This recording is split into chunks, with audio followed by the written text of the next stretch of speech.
Assalamualaikum warahmatullahi wabarakatuh. Bismillah walhamdulillah wassalatu wassalamu ala rasulillah wa ala alihi wa sahbihi wa mawala wa la hawla wa la quwwata illa billah. Asyhadu an la ilaha illallah wa asyhadu anna sayyidana Muhammadar Rasulullah. Allahumma fassalli wa sallim wa barik ala sayyidina wa habibina wa syafi'na wa maulana Muhammadin sallallahu alaihi wasallam wa ala alihi wa sahbihi ajma'in, amma ba'd. Yang sama-sama kita hormati dan kita muliakan guru kita bersama, Mukarram Tuan Guru Kiai Haji Dr. Muhammad Fatih Rishad Mekah. Kita doakan mudah-mudahan Tuan Guru selalu dipanjangkan oleh Allah Subhanahu wa Ta'ala, selalu diberikan kesehatan oleh Allah Subhanahu wa Ta'ala, dan mudah-mudahan selalu dijaga, dilindungi oleh Allah Subhanahu wa Ta'ala dimanapun beliau berdakwah.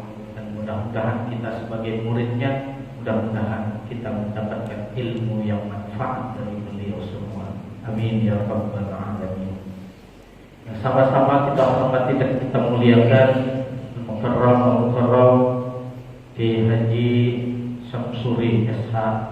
Mudah-mudahan Tuan Guru kita selalu diberikan kesehatan oleh Allah Subhanahu wa Ta'ala, dipanjangkan umurnya oleh Allah Subhanahu wa Ta'ala, dan diberkahi oleh Allah Subhanahu wa Ta'ala. Amin ya rabbal alamin.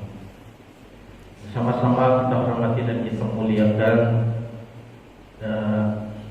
Mukarram Ustaz Syarif Nazir, Bapak Haji Ade, Mukarram Ustaz Misbahul Munir, dan sama-sama kita hormati dan kita muliakan Ketua Majelis Ta'lim Miftahul Khair, Mukarram Ustaz Miftahul Huda SA.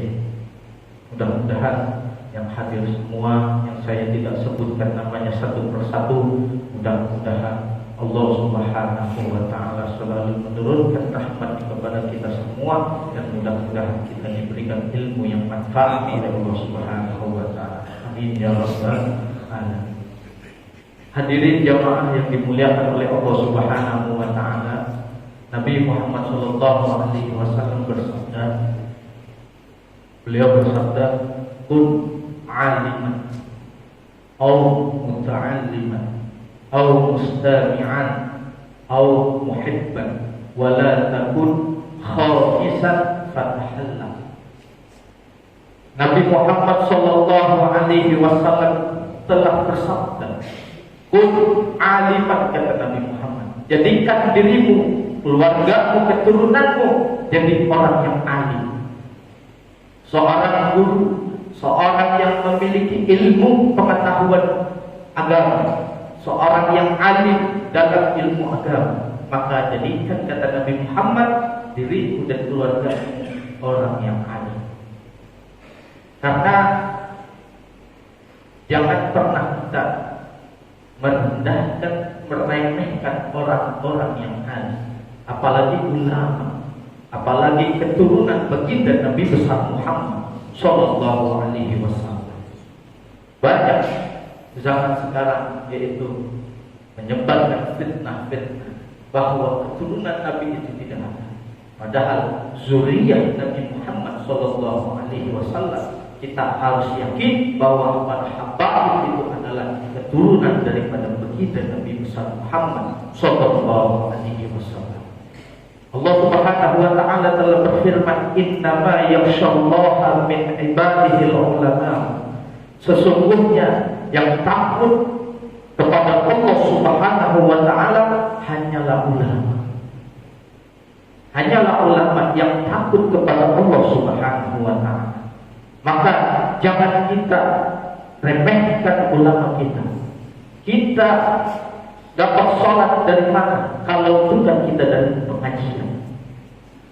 Makanya ibadah itu harus dengan ilmu. Sebagaimana Ibnu Ruslan di dalam kitab Zubatnya beliau mengatakan, wa kullu man bi ghairi ilmin ya'malu a'maluhu mardudatun la tuqbal. Kata Ibnu Ruslan beliau mengatakan bahwa wa kullu man bi ghairi ilmin, setiap ibadah yang tanpa didasari dengan ilmu pengetahuan mardudatun la tuqbal, maka ibadahnya itu tertolak.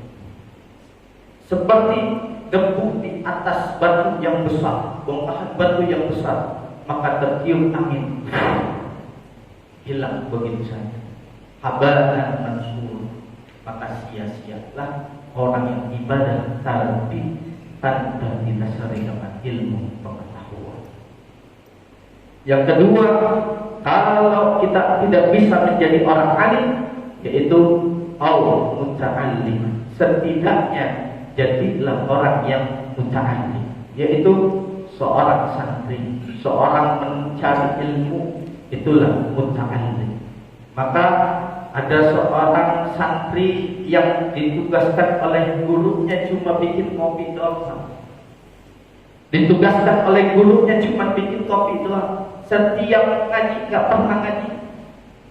Namun ketika dia menyiapkan kopinya, ada satu temannya yaitu mengucapkan, ente ngaji kagak, ya kan? Ngaji kagak, bikin kopi doang. Itu santri tersebut ke belakang, Pak. Dan akhirnya gurunya melihat, kenapa? Teman saya begini, guru ini. Akhirnya kata gurunya, tunggu, entar suatu saat nanti kau akan menjadi gurunya.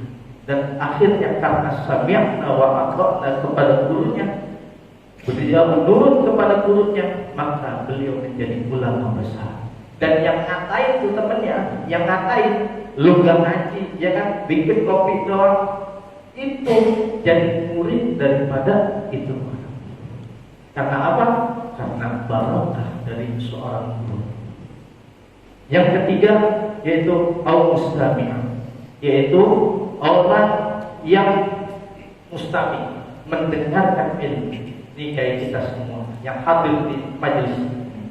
Mudah-mudahan dengan hadirnya kita di majelis ini, Nabi Muhammad SAW beliau bilang, siapa orang yang hadir di majelis ilmu 1 jam saja, maka Allah akan ampuni dosa-dosa dia selama 60 tahun.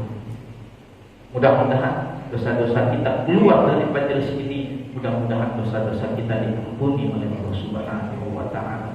Yang keempat yaitu muhibban, yaitu cinta. Kalau kita nggak bisa jadi orang alim, nggak bisa menjadi orang yang muta'allim, nggak bisa menjadi mustami'ah, setidaknya kata Rasulullah SAW, yang terakhir adalah muhibban, yaitu cinta sama ilmu. Orang kalau udah cinta sama ilmu, pasti akan ada nanti ilmu yang dia dapat. Karena cinta dulu, tak kenal maka tak sayang. Maka itu kita harus mencintai ilmunya. Kita mencintai ilmunya. Sebagaimana dahulu ada seorang anak muda yang sudah dimasukkan ke neraka, jangan. Akhirnya itu anak muda kata Allah, ya Jibril, tanya dulu, pernah gak selama hidupnya dia itu duduk di majelis ilmu? Ditanya, kata itu anak muda, wahai malaikat Jibril, saya tidak pernah duduk di majelis ilmu. Tanya lagi, ya Jibril, pernah gak makan bareng dengan orang? Sekali saja, tidak pernah. Tanya lagi, ya Jibril, pernah gak duduk di bekasnya ulama? Maka kata anak muda tersebut, tidak pernah ya Jibril. Maka itu terakhir, ya Jibril, lihatlah di hatinya ada rasa cinta kepada ulama. Maka di dalam hatinya tidak cinta dengan ulama. Lalu malaikat Jibril mengorek terus akhirnya malaikat Jibril melihat, ya Allah, apakah ini termasuk anak muda ini bisa masuk ke dalam surga? Ada apa ya Jibril? Ini anak muda memang gak pernah dekat dengan pengajian, gak pernah dekat dengan ulama, tapi dia di dalam hati dia ada rasa cinta kepada temannya, dan temannya ini dekat dengan ulama, temannya ngaji dengan ulama. Maka apakah ini termasuk syafaat dari temannya ya Rasul? Akhirnya kata Allah, wahai malaikat Jibril, masukkan ini anak muda ke dalam surga. Karena apa? Karena syafaat daripada temannya.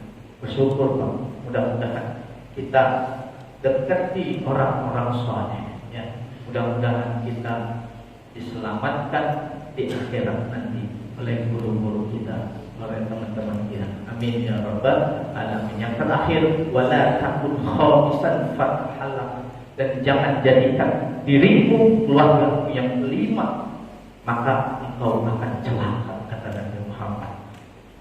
Nah, pengajian dibubarin, sama ulama benci, sama ulama alergi, maka hati-hati, kata Nabi Muhammad, kau akan celaka dalam hidupmu sampai kapanpun. Kau akan celaka ketika dirimu benci dengan keturunan Nabi dan ulama-ulama daripada Allah. Mudah-mudahan ada manfaatnya. Wabillahi taufiq wal hidayah. Assalamualaikum warahmatullahi wabarakatuh.